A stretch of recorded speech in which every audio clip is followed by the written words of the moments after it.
Bismillahirrahmanirrahim. Assalamualaikum warahmatullahi wabarakatuh. Bismillah, walhamdulillah, wassalatu wassalamu ala rasulillah. Para jamaah Al-Asran, di dalam kita melakukan transaksi jual beli, mungkin udah pada paham ya, bahwa harus ada sighat, ijab, dan juga qabul. Mungkin sudah pada tahu ya. Tetapi pada kenyataannya itu terkadang kita menemukan sedang berjual dan juga membeli, terkadang orang suka melewatkan itu, sigat ijab qabulnya.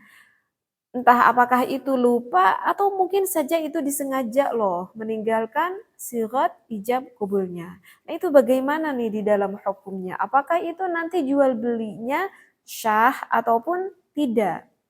Maka saya menemukan ada di dalam kitab Bughiyatul Mustarsyidin pada halaman 124. Di sini ada mas'alatun, ada suatu permasalahan, ishtara ta'aman kathiran wa amti'atan min ghairi sighati bai'in. Nah, misalkan ada seseorang yang berijab qabul jual beli, apakah itu berupa benda-benda, tetapi ketika jual belinya itu enggak ada ghairi sighati bai'in, enggak ada ijab qabul jual dan juga membeli, seperti itu. Apakah itu la sharihin, apakah enggak secara sharih, wala kinayatin, artinya sharih itu adalah secara jelas ya, wala kinayatin, ataupun enggak juga secara kinayah, bahasa yang enggak terlalu jelas, tetapi menyambung ke transaksi berjual beli, seperti itu. Jaza dzalika, maka di sini ada kok diperbolehkan, artinya diperbolehkan kita meninggalkan sighat ijab qabul tersebut, indaman menurut sebagian ulama jawaza yang membolehkan bai'al mu'atoti itu diperbolehkan jika menjual barang mu'atot. Mu'atot itu apa ya? Jadi barang yang dianggap lumrah ataupun barang yang dianggap murah lah. Misalkan kayak gini, misalkan kayak apa ya, kayak makanan bala-bala, misalkan gitu ya, atau gehu gitu, atau cireng nih, misalkan seperti itu ya. Wala isma, dan itu tidak berdosa sama sekali. Jadi kalau misalkan kita berjual belinya yang mana barangnya ini termasuk mu'atot, dikatakan, misalkan kita nih beli nih ke warung gitu ya. Misalkan warung itu yang menjual makanan-makanan yang langsung makanan cemilan yang langsung siap saji gitu. Ya seperti itu yang tadi saya contohkan. Misalkan menjual bala-bala, gehu, ada apa itu? Untuk orang Sunda maka ya lepetnya gitu ya. Terkadang orang itu kadang nggak bilang gitu loh ke pembelinya. Ya sambil duduk-duduk di luar, sambil ngopi, sambil ngobrol dengan teman-teman yang lainnya, kita itu si pembeli langsung aja bawa bala-bala tersebut kan, langsung kita makan. Ada gehu di depan langsung kita makan. Lalu setelah beres, Bu tadi aku beli, misalkan, Bu aku tadi makan 5 bala-bala misalkan, seperti itu. Langsung aja dibayar. Kadang karena orang itu udah tahu kalau harga bala-bala itu harganya segini, terkadang nggak bilang juga gitu sama ke penjualnya. Langsung aja dikasihkan gitu uangnya, dan yang menjual itu udah kebanyakan itu udah percaya gitu loh kepada pembeli seperti itu. Sehingga melupakan sigot ijab qabul tersebut begitu ya. Dan mungkin itu dengan sengaja seperti itu. Nah, itu nggak apa-apa. Itu jual belinya sah, bahkan wala ifma, bahkan enggak ada dosa ketika melupakan ijab qabul tersebut, seperti itu. Wa 'alal madhhabi yahrumu, tetapi ada sebagian madhab yang menghukuminya haram meskipun itu barang yang termasuk mu'atot. Wa yutalabu bihi fid dunya la fil akhirati 'alal ashah, tetapi meskipun ada yang menghukumi haram di sini, ini adalah memang yang dilakukan ijab qabul di dunia, la fil akhirati, tetapi tidak di akhirat. Maksudnya ya ada satu mazhab yang menghukumi ya tetap aja harus diadakan transaksi jual beli tersebut meskipun enggak ada akibatnya nanti yang kita ketemui di akhirat. ya dimaksudkan adalah seperti menjual barang mu'atot tersebut, seperti itu. Nah, kemudian juga ada referensi yang kedua nih, sengaja saya di dalam menerangkan selalu membawa beberapa kitab agar semakin luas di dalam perbedaan dan semakin menambah wawasan kita ilmunya begitu ya. Di sini yang kedua ada di dalam kitab Al-Mawsu'ah Al-Fiqhiyah pada juz ke-30 pada Shahifah 211 nih halaman 211. Wa ba'duhum, jadi ada nih sebagian ulama ajazal akda yang membolehkan kita melakukan akad bita'ati dengan barang-barang yang barusan saya sampaikan ya, mu'ato tersebut, barang yang bisa dikatakan udah lumrah dengan harga yang cukup murah itu, fil muhaqqarati duna ghairiha.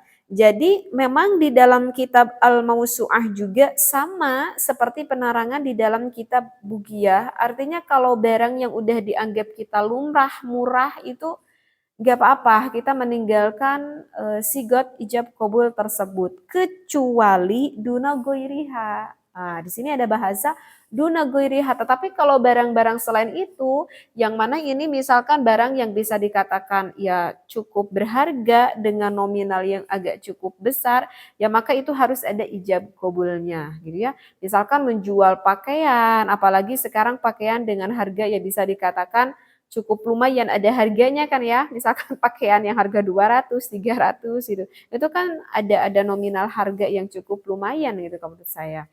Seperti itu. Jadi kalau misalkan barang-barang yang ya kira-kira ada nominalnya, itu tetap harus melakukan sigot ijab kabul dulu seperti itu. Ya, apalagi misalkan membeli emas, membeli tas, apalagi kalau membeli tanah itu beda lagi ya. Itu udah jelas banget itu harus ada transaksi ijab dan juga kabulnya.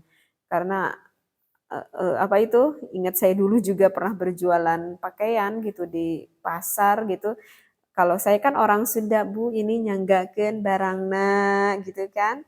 Mugi manfaat ini barangnya ketika saya menjual pakaian. Dengan bahasa kita masing-masing aja gitu ya. Saya orang Sunda ya dengan bahasa Sunda.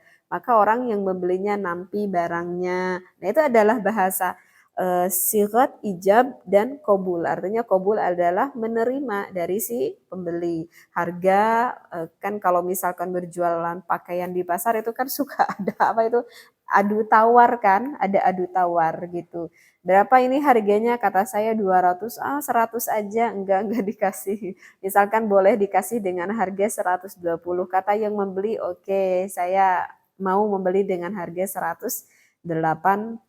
Itu kan di dalam transaksi kita harus dilihat dulu barangnya, dicek dulu barangnya karena takut ada yang cacat atau gimana gitu kan. Jadi harus teliti seperti itu.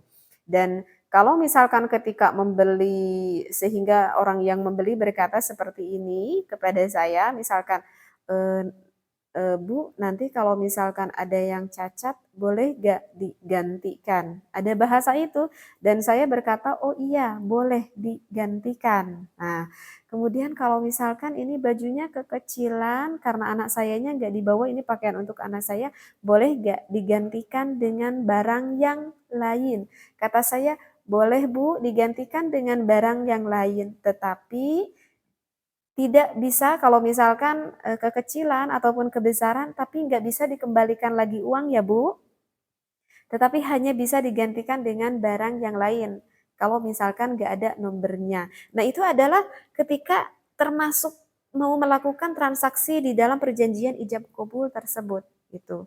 Sehingga karena saya sudah berkata seperti itu, oh berarti boleh menggantikan dengan barang yang lain. Misalkan seorang pembeli tersebut ternyata kekecilan, Bu, saya nggak jadi, ternyata nggak ada barang yang lain yang cocok. Saya ingin dikembalikan aja uang saya, itu nggak boleh, haram. Karena memang di dalam perjanjian awal saya mengatakan boleh diganti dengan barang yang lain jika kekecilan atau kebesaran. Saya tidak mengatakan boleh mengambil uangnya kembali. Nah itu sangat penting harus diperhatikan ya seperti itu. Setelah kita udah nego-nego harganya, udah lihat barangnya ada yang cacat atau enggaknya, saya mengatakan mengijabkan, Bu, ini barangnya mudah-mudahan bermanfaat dipakai oleh Ibu. Lantas yang pembeli pun memberikan uang kepada saya menerima barang ini. Amin, mudah-mudahan berkah misalkan. Kata yang membelinya itu adalah sudah sigot, ijab dan juga qabulnya. Seperti itu ya. Insya Allah bisa difahami di sini ya. Seperti itu. Wahtaron Nawawi, ini pendapat yang disampaikan oleh Imam Nawawi wa jama'atun minhum, dan juga sebagian banyak para ulama seperti Al-Mutawalli, Imam Mutawalli, wal Baghawi, Imam Baghawi, al-inqada biha fi kulli ma ya'udduhun nasu bai'an. Nah, tetapi terkadang gimana kalau misalkan saya itu membelinya ke supermarket. Nah, sekarang kan di mana-mana banyak sekali supermarket ya. Kita mau membeli bahan-bahan pokok keseharian kita, bahkan pakaian sekarang udah merambah banget ada di supermarket. Kita di sana nggak ada nggak ada transaksi ijab kabulnya kan? Karena di sana itu udah tertera ada harganya kan. Ini untuk ini harganya segini, pakaian harganya ini. Bahkan di sana kan banyak harga-harga yang bisa dikatakan agak cukup mahal, misalkan harga kulkas, harga magicom, misalkan seperti itu. Di sana bahkan kita nggak beradu tawar sama sekali. Kita ambil aja barang ke keranjang, lalu kita ketemu dengan kasir, kita bayar di sana. Itu gimana? Enggak ada sama sekali transaksi ijab kabulnya. Maka itu juga hukuminya syah, artinya diperbolehkan. Gimana kalau misalkan ke supermarket barangnya kekecilan, kan suka ada kan di supermarket itu lebih teliti loh. Di sana kan ketika kita membawa setruk, karena kita udah menyetorkan uangnya, misalkan dikasih setruk kan, kalau misalkan ada barang maka bisa dikembalikan dengan jangka waktu 1 hari begitu. Ya kita, oh ternyata kita gak boleh dari 1 hari seperti itu. Nah itu juga udah termasuk kok sebenarnya. Jadi begitu ya. Jadi kalau misalkan membeli di supermarket itu hukumnya syah meskipun tidak ada sigat, ijab dan juga qabulnya. Insya Allah bisa dipahami ya. Baik, bagi para jamaah Al-Asran, jika ada yang ingin suatu permasalahan ataupun yang ingin bertanya akan sesuatu hukum yang kurang difahami, maka bisa di DM, follow dulu Instagram saya pribadi. Insya Allah nanti saya akan jawab melewati konten YouTube Al-Asran ini. Wallahu a'lam. Wassalamualaikum warahmatullahi wabarakatuh.